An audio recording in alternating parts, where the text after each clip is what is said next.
Good morning, good morning. Ang aga ko po ngayon So ngayon po, bali, yan po ang aga ko. Anong oras pa lang? 5. Kasi Sunday ngayon, kailangan ko maging maaga. Pero bago sumikat ang araw, yan po yung labas. Madilim pa po. Bago sumikat ang araw, naglilinis po muna tayo. Alam niyo po mga madiscarding mommy, talagang kailangan lang po natin ng time management para kahit nagtatrabaho po tayo ay meron din po tayong magagawa sa bahay. Ang ganda po ng aking carpet sa aking sahig. So ayusin na po muna natin.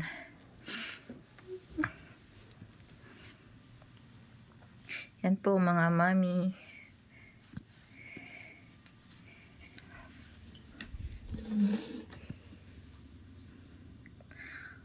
Morning grind po sa malamig na umaga kasi umaambon po. So kailangan din po talaga natin asikaso ng gawain kasi bukas pa ay Monday na naman. Busy na naman po ang inyong madiscarding mommy.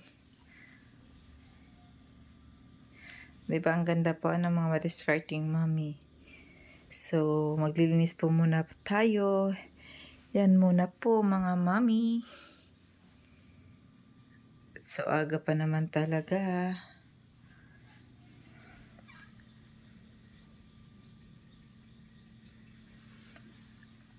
Madilim pa po Yan po ang aking bagong ayos na sala.